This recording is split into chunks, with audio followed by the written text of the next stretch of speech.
ज्ञानदायिनी में आप सभी का स्वागत करती हूँ। मैं अपने YouTube चैनल यूपीएससी ज्ञानदायिनी में आप सभी का एक बार फिर से मैं स्वागत करती हूँ।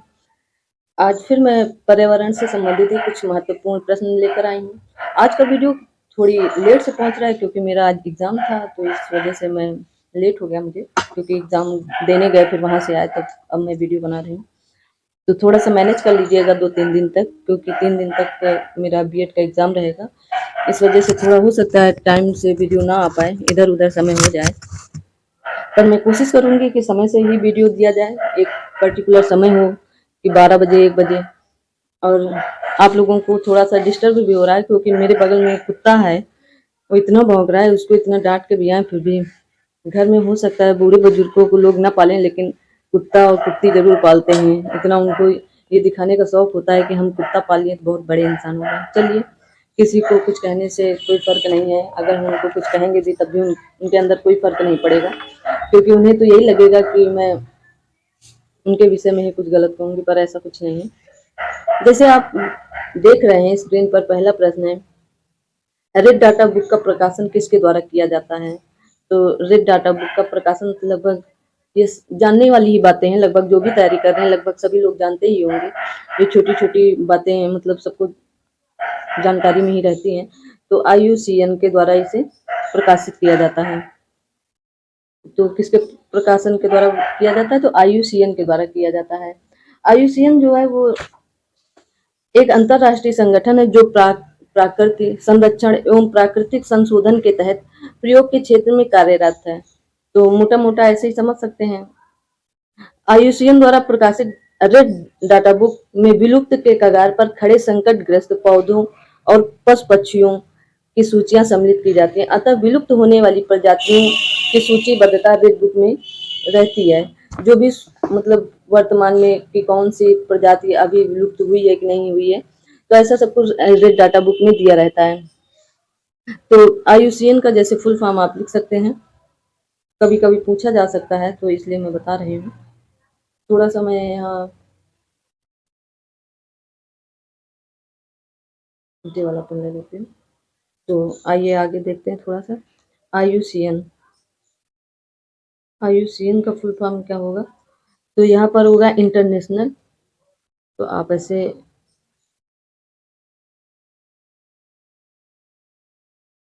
एक मिनट समझ लीजिएगा।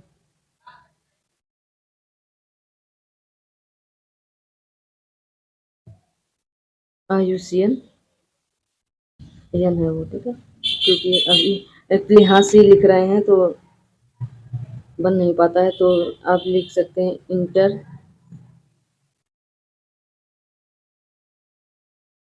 इंटरनेशनल। मैं बता देती हूँ, आप लोग लिख लीजिएगा। International union for conservation of nature. International union for conservation of nature, ठीक है। तो ये इसका फुल फॉर्म होता है। आइए अगला प्रश्न देखते हैं।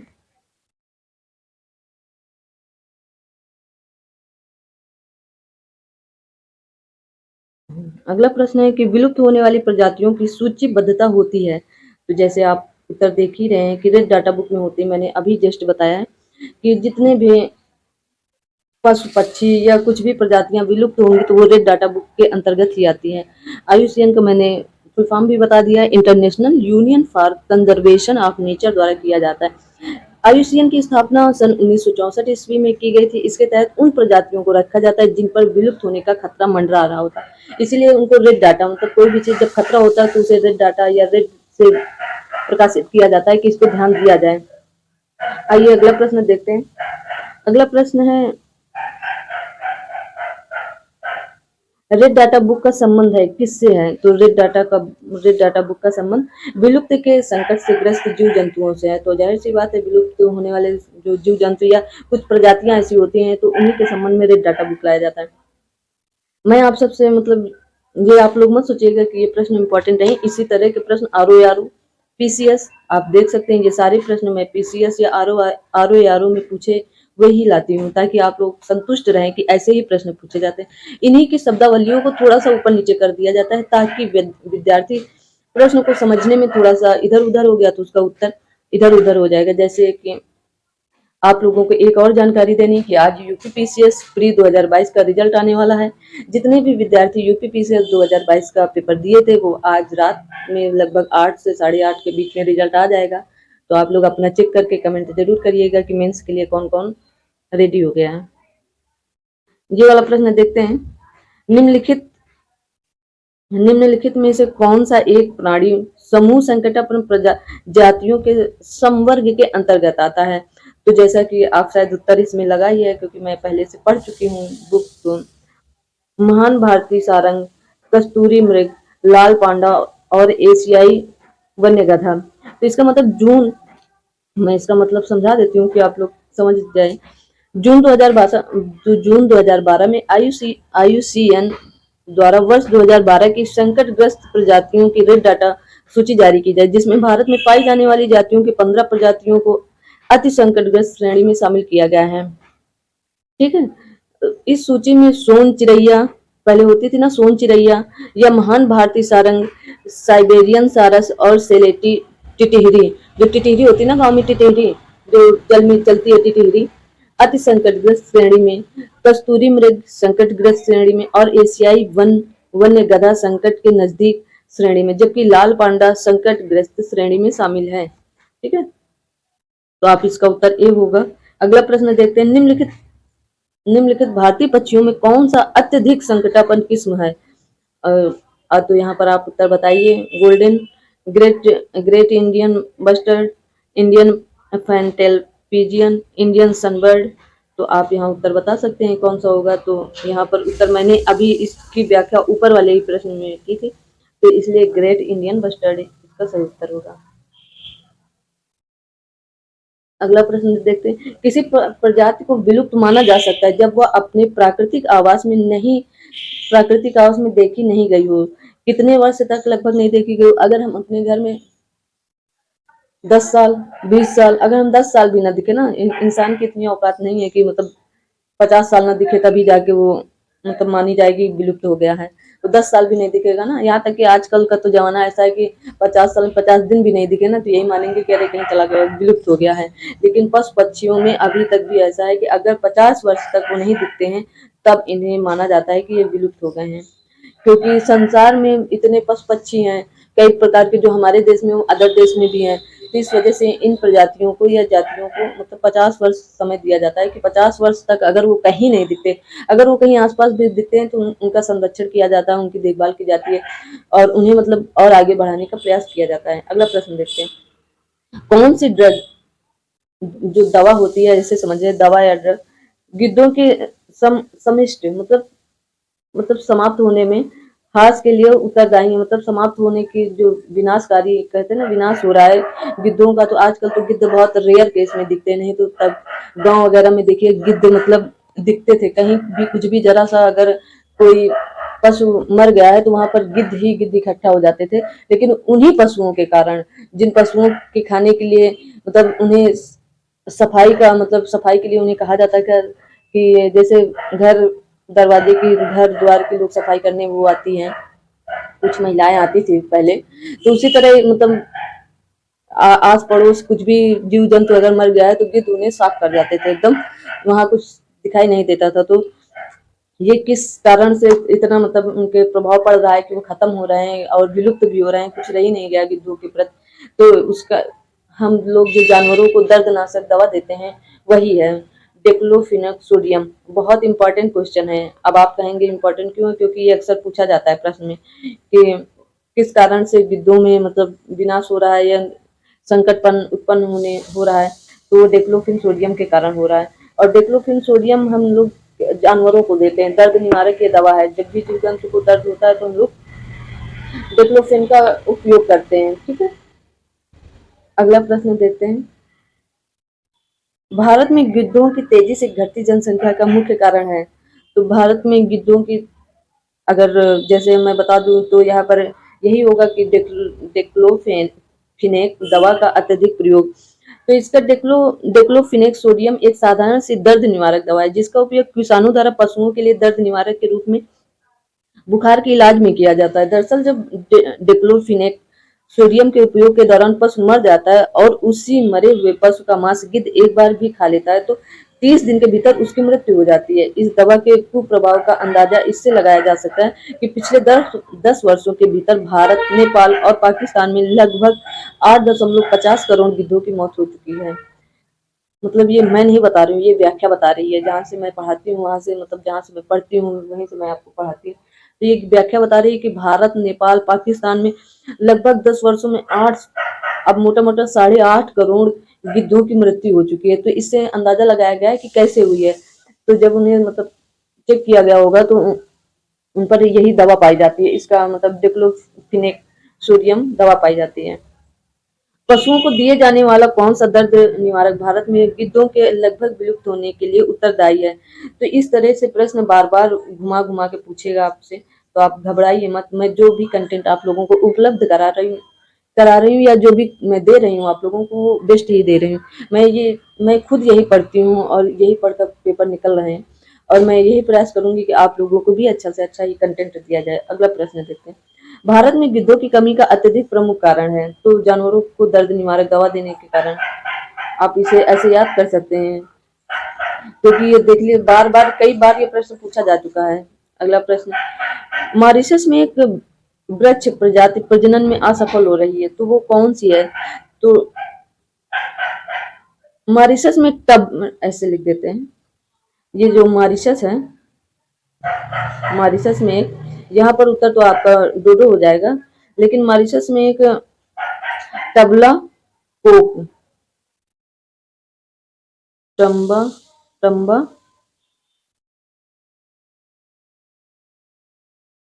टम्बला कोक, हाँ, टम्बला कोक, ये टम्बला कोक है, टम्बला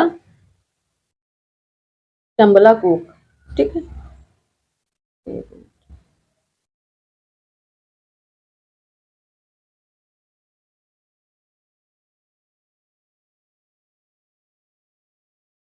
टम्बला कोक, ठीक है।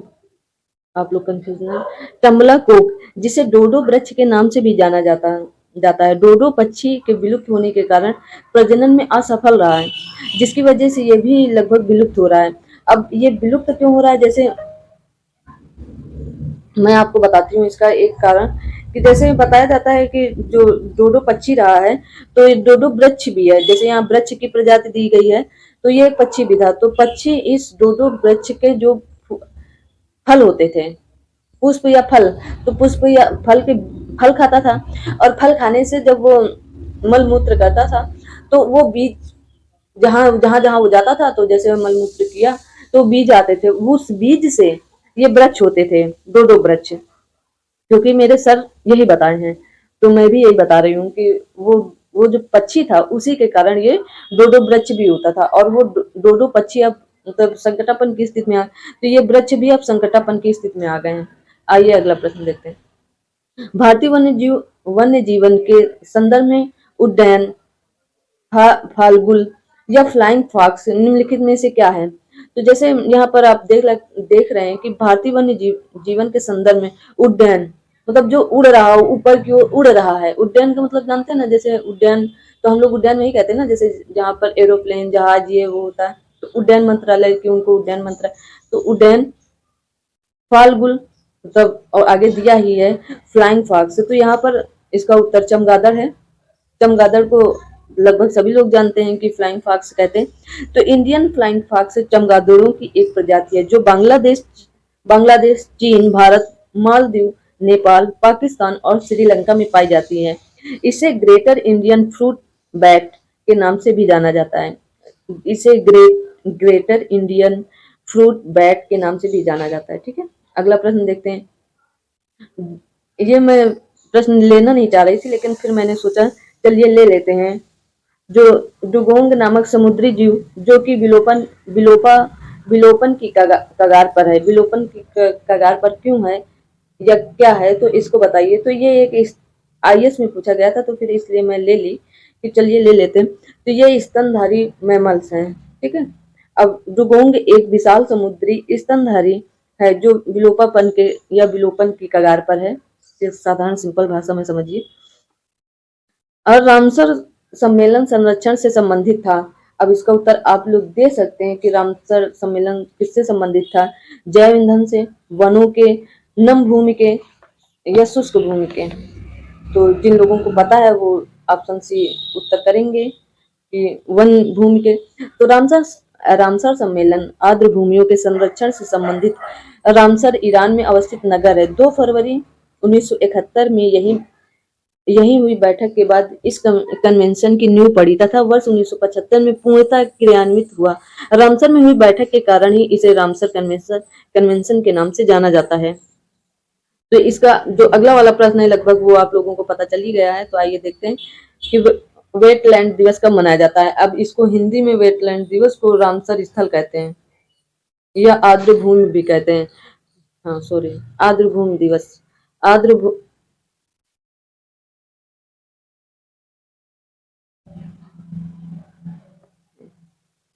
तो जैसे इसको मैं कहूँ,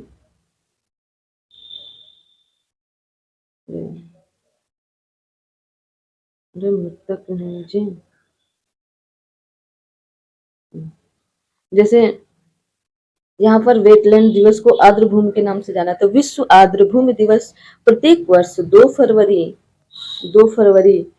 1971 को रामसर जो ईरान में हस्ताक्षरित आर्द्र भूमियों पर अंतरराष्ट्रीय कन्वेंशन के उपलब्धि में मनाया जाता है। ठीक है। 2020 में विश्व आर्द्र भूमि दिवस की थीम, अब 2020-22 क्या, अब तो 2022 के आप लोग याद करिए। 2022 के आर्द्र भूमि की थीम क्या थी, आप लोग ये कमेंट करिए। आप कहेंगे तो मैं इसका उत्तर पिन कर दूंगी, कोई दिक्कत नहीं है। निम्नलिखित राज्यों में से किसमें भारत की सबसे बड़ी अंतर्देशीय लवणीय आर्द्र भूमि है? तो निम्नलिखित सबसे अंतर्देशीय लवणीय आर्द्र भूमि कहाँ पर हो सकती है? तो गुजरात में हो सकती है। कुछ लोग हरियाणा भी सोच सकते हैं लेकिन गुजरात उत्तर सही है, क्योंकि अरे सॉरी, कुछ लोग राजस्थान भी सोच सकते हैं, कुछ लोग हरियाणा भी सोच सकते हैं, लेकिन गुजरात ही उत्तर सही है। ठीक है, 2009 में पूछा गया है। तो भारत में आर्द्र भूमियों के अंतर्गत सर्वाधिक क्षेत्र वाला राज्य गुजरात है, जबकि आंध्र प्रदेश दूसरा है। अब ये बताइए, ये 2009 तक की बात थी, लेकिन वर्तमान में भारत में कुल कितनी आर्द्र भूमियां हैं और सबसे ज्यादा किसके पास आर्द्र भूमियां हैं? कमेंट कर कर आप लोग बताइए। आप लोगों को जैसे उत्तर नहीं भी आते हैं तो आप लोग उत्तर को गूगल किया करिए, तब कमेंट किया करिए, पर कमेंट तो किया करिए, कम से कम जो प्रश्न पूछे जाते हैं उनका कमेंट तो किया करिए कि हाँ इसका ये उत्तर होगा। निम्नलिखित आर्द्र क्षेत्रों में किन्हें रामसर का दर्जा प्राप्त है? चिल्का झील का प्राप्त है, लोकटक झील का प्राप्त है, केवलादेव का प्राप्त है, वुलर झील का प्राप्त है। तो यहाँ पर लगभग सभी प्राप्त है। यहाँ पर जितनी भी हैं इन्हीं सभी जिलों को रामसर स्थल का दर्जा प्राप्त है। रामसर सूची अंतरराष्ट्रीय महत्व की आर्द्र भूमियों की सूची। इस सूची में वर्तमान में भारत के कुल, अब वर्तमान में शायद 49 हो गई हैं, 49 स्थल हैं। चिल्का झील उड़ीसा में है, वुलर झील जम्मू कश्मीर है, केवलादेव राष्ट्रीय उद्यान राजस्थान में है, लोकटक झील मणिपुर में है। ठीक है। निम्नलिखित में से कौन रामसर कन्वेंशन के अंतर्गत रामसर स्थल है? तो बताइए कौन हो सकता है? तो सुंदरवन। ठीक है, सुंदरवन आर्द्र भूमि को रामसर सूची में किया गया है, तो ये सुंदरवन है। अगला प्रश्न देखते हैं। पारिस्थितिकी निकाय के रूप में आर्द्र भूमि बरसाती जमीन निम्नलिखित में से किस हेतु उपयोगी है? तो इसका उत्तर आप लोग दे सकते हैं, देने का प्रयास करिए। आगे आप ऑप्शन पढ़ सकते हैं। तो पोषण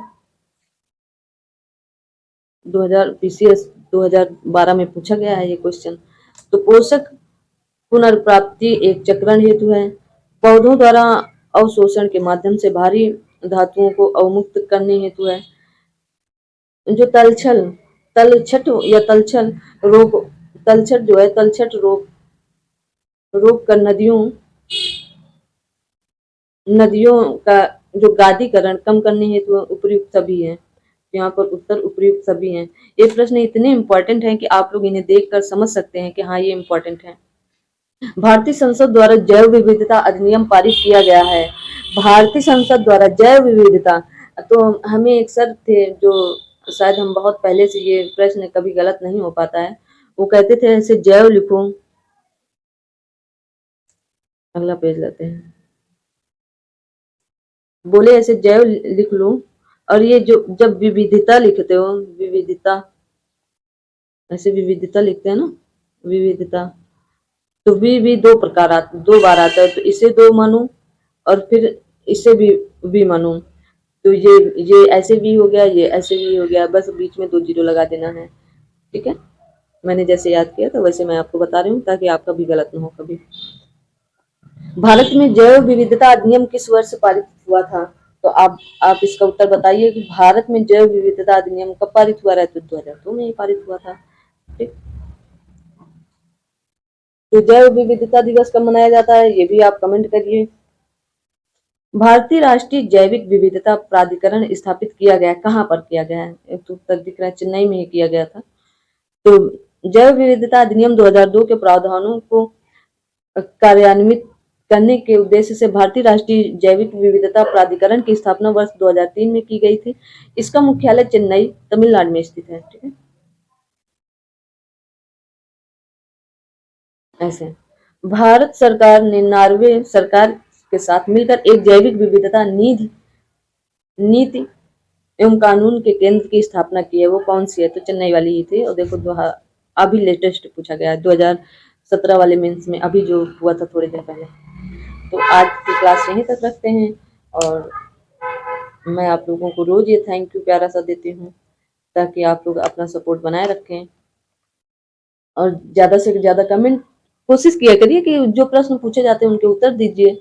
और मतलब आप जितना पूछा जाता है उतना तो उत्तर दे ही सकते हैं। अब जो भी लोग देख रहे हैं 10, 20, 25 लोग, वो तो उत्तर दे ही सकते हैं ना, क्योंकि जब आप लोग पूरा वीडियो देखेंगे ही नहीं तो कैसे पता चलेगा कि क्या प्रश्न पूछे गए हैं। बस नाइस, ये वो फलाना ढिमका, तो वो नहीं चाहिए यार। पूरा देखो, लाभ हो आप लोगों को, इसलिए बनाते हैं। पहले पढ़ना पड़ता है, तब पढ़ते हैं, फिर बनाते हैं, तो समय लगता है, पर समय निकाल कर मैं ये सब काम करती हूँ। आप सबके लिए भी करती हूँ, अपने भविष्य के लिए भी करती हूँ, दोनों बातें हो सकती हैं। ऐसा नहीं है कि मैं सिर्फ आपके लिए करती हूँ, अपने भी भविष्य के लिए मैं ये काम करती हूँ। तो आज की क्लास यहीं तक। थैंक यू सो मच, आपका दिन शुभ हो। और कल भी मैं एक सूचना दे दूं कि मतलब कल भी मेरा वीडियो आने में लेट हो जाएगा, क्योंकि अभी कल 27, 28, 29 3 दिन मेरा पेपर है बीएड वाला, तो इस वजह से मुझे थोड़ा सा टाइम हो जाता है, क्योंकि 2-3 बजे तक मैं वापस आती हूँ, फिर वहाँ के बाद आने के बाद थोड़ी देर आराम करके तब मैं आपका वीडियो बना। तो आज का वीडियो यहीं तक। Thank you so much, good luck.